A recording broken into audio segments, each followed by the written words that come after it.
It's 9:30 in the morning, and Tony is already starting his day as productively as possible by exercising and having a good homemade breakfast. Meanwhile, his best friend Paul is depending on an app to wake him up and remind him of everything he is on today's schedule. Today is a special day because they'll be presenting their app idea to a team scouting for famous IT genius David Zuckerman, but arriving late means there's a line of over 500 people. While waiting, they meet a group of minimalists that live with only 100 things, and their app idea is software that helps you get rid of unnecessary stuff. Many hours later, Tony and Paul get to pitch their app to the team and Zuckerman, who is watching through a camera. Paul thinks that phones shouldn't all have the same voice, so he's programmed Nana, a software that recognizes the emotion in your voice and adopts a personality according to your needs. If they connect this idea to Zuckerman's database, the possibilities are endless, like offering company for the elderly or counseling for those with bad mental health. Unfortunately, the team isn't impressed by an idea that is just making people happy, inspiring Tony to take a risk and reveal some extra programming he did behind Paul's back. During the trial, the app has been tracking Paul's routes, tastes, and expenses to understand his personality, which means it also knows exactly what to sell to him, and it works, because Paul has been buying it all. Paul is furious because now he looks like a shopaholic idiot, but Tony's idea pays off. Zuckerman calls and offers €4 million for the app, and promises to meet the guys in a few weeks. Afterward, Paul and Tony go to a bar to celebrate the deal with the rest of the employees of their IT startup. Tony tries to give a speech, but Paul's still angry, so he keeps interrupting with embarrassing facts about Tony's childhood. They begin arguing and end up making a bet. They have to live 100 days without their belongings, only getting back one item per day. Whoever gives up first leaves half his shares to the entire staff. All the drinking makes them pass out, and in the morning, they find themselves wearing nothing inside their empty apartments. Co-workers Ronnie and Betty come over to tell them everyone has chipped in to pay the rent for 100 days and to bring the rules written down to avoid confusion. They can pick up their next item at midnight, and stuff like socks and shoes can count as one. They can get food at the office during the week, and Betty has brought weekend rations. Their credit cards and money are inside a box, and if they open it they lose. The guys wait until midnight to run out of their apartments, dealing with the cold weather without any clothes on. When they reach the storehouse, Tony chooses a sleeping bag and Paul chooses a long coat, so Tony has to stop him from smuggling a bunch of things under it. While they argue, a woman named Lucy comes out from another storage room wearing a pompous dress. She takes Paul's phone, makes a call, then gives it back before returning to her own place without explaining anything. The next day, they're visited by Paul's parents Wolfgang and Renata, who were worried because Paul didn't answer his phone. Renata informs them she and Wolfgang will leave on a trip soon, so Paul should keep an eye on his grandmother. She asks Tony to go too, because he lived with them for many years and that makes him family.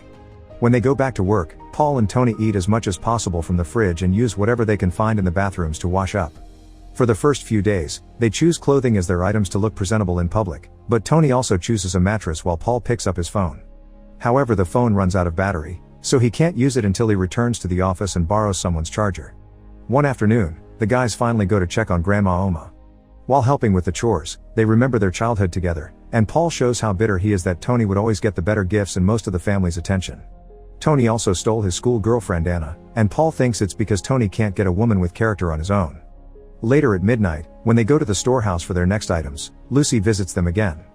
Tony takes the chance to ask her out on a date just to prove he can get a woman with character, and Lucy accepts. Things don't get easier as days pass. Paul runs out of data on his phone and can't access the internet anymore, so he uses Wi-Fi at the office to talk to Nana again. He looks at all the purchases he made before the bet and wonders why he buys this much if he doesn't need those things, and Nana explains that buying makes him happy. Tony bribes Betty to gift him some ingredients for his date and has to swap his pants for sunglasses after his eyes get irritated because he hasn't changed his contacts since the bet started. Lucy comes to Tony's place for the date and tries to be nice, but the food sucks because of the lack of ingredients and they drink wine from the same cup they put the flowers in. To make matters worse, their bonding is interrupted multiple times. First by Tony's eyes, which start excreting a sticky yellow liquid because of the irritation. Lucy helps him clean them up by using tea bags she got at the gas station, and the two of them kiss. The next interruption comes from Paul, who is going through an existential crisis after realizing he isn't happy and that's why he buys so much stuff. When Lucy goes to the bathroom, Tony stops playing nice and kicks Paul out, explaining he almost got to the finishing line with his chick. Lucy hears this and accepts to spend the night with him. The following day, Paul visits Oma, who is looking for a briefcase with all the things she had with her when she escaped a refugee camp. A picture of her shows her to be very happy because back then, surviving was enough. This makes Paul cry because he has so many more things and comforts than his granny during the war, yet he can't be happy. Later in the evening, Tony visits Lucy at the storehouse and they spend the night together again. Tony confesses he wishes to see Lucy more often and she accepts under two conditions. What happens in the storehouse stays in the storehouse, and Tony won't seek her out the rest of the day. The morning of the big meeting finally arrives and Zuckerman himself comes to the office to discuss the deal. Zuckerman is ready to buy the app, but Tony has a plan. He lies and says that since Zuckerman became interested, so has Google, and they're offering 14 million euros for the whole company. Zuckerman agrees to match that price and the deal is sealed. After the meeting, Tony celebrates this accomplishment, but Paul is furious about all this business manipulation because his app was supposed to help people. After exchanging a few slaps, Paul decides to go all out. There are only 20 days left, so he's betting all his shares on Tony losing, but from now on, no more cheating or using things from the office. Paul gets angry again when he discovers that Ronnie had installed hidden cameras in his apartment to be sure he wasn't cheating, yet he didn't do the same for Tony. While at the office, Paul gets a call from his mother to let him that Oma has been in the hospital the past few days and he's only learning about it now because of his lack of phone. Oma got hurt after a fall, so Renata has decided to send her to a nursing home because she can't live alone anymore. Renata also informs Paul that Oma wants him to choose something from her apartment to keep, but he can't because of the rules. Later, Paul steals some flowers and goes to the hospital. But instead of visiting Oma, he gets distracted when he sees Lucy enter the psychosomatic medicine building. He waits for her outside until she's done, and while Lucy isn't happy to be found out, she shares her story. She's a shopaholic, and this addiction has destroyed her life. She also asks Paul not to tell Tony, and he promises he won't. Later at midnight, Paul slips and accidentally tells Tony that Lucy isn't coming to the storehouse today. Tony pushes for an explanation, saying it's really important for him, so Paul calls him out for using that pronoun and points out Tony doesn't really know anything about Lucy. Paul thinks Tony is too perfect and doesn't need anyone, thus he should let Lucy go. After Paul leaves, Tony decides to wait for Lucy anyway, and the two of them spend the night together as usual. Meanwhile, Paul looks for the good food that restaurants throw out at the end of the day. Zuckerman finds him there because he's been watching Paul closely, fascinated by his personality. Nana is a very simple but effective idea. It's cute and innocent, which makes it the perfect weapon. Paul has effectively turned a little machine into a person, and this person can sell whatever they want to the users because they forget it's a thing. Zuckerman wants Paul to work for him and gives him a first-class ticket to California to think about it. Tony tries to follow Lucy when she leaves the storehouse, but she notices him and breaks up with him for breaking the rules. The following night, Tony returns to the storehouse and finds Lucy's space empty because it was seized by the government. Paul explains she was drowning in debt, which makes Tony believe he was the one to rat her out and he punches him for it. This is the wake-up call Paul needed to understand they were never best friends, just two guys that have known each other for a long time. Paul gives up and tells Tony to keep the money before returning to his apartment, where he finds a crying Renata that tells him Oma died. As he begins crying, Paul realizes he never visited Oma at the hospital because of the stupid bet. Meanwhile, Tony remembers the night Lucy used Paul's phone, so he steals it from the office to dial the number she had used. It takes him to her voicemail where Lucy introduces herself with her full name, and now Paul can search that name on the town's public address book to find her. After visiting a bunch of wrong Lucys, he finally finds hers living in a tiny apartment. Lucy explains Paul didn't rat on her, she turned herself in to make progress with her life. Wanting to help, Tony offers to pay for her debt, but this makes Lucy angry. He can't just solve her problems with money, she's still an addict going through a hard time and refuses to be some rich boy's project.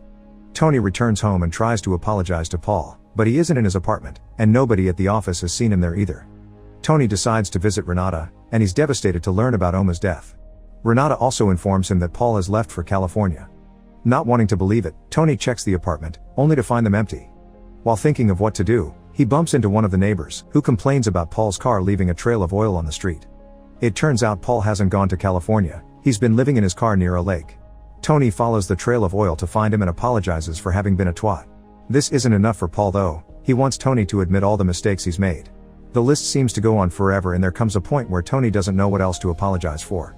Frustrated, Paul tackles Tony into the mud and demands an apology for Anna, because Tony never actually liked her and only stole her from Paul to hurt him. Tony finally admits it's true, he wanted to ruin it because he was jealous. Paul had a whole family supporting him plus a warm home, while Tony was alone munching from someone else. Paul understands Tony had been a kid in need of support too and finally forgives him. Afterward, Tony surprises Paul with an item from Oma's collection. He bought it back from a pawn shop, which means he's lost the bet because he bought something. The guys return to the office and explain they've both lost, so they'll be dividing the app money equally with everyone. They also explain they'll be using their money to buy land and start a new place where money doesn't matter. However, their speech is interrupted when everyone gets a notification on their phones. Zuckerman has used the guy's demo to release Nana on his own. This little company doesn't have the legal power to sue him, and everyone leaves the office with as much as they can carry.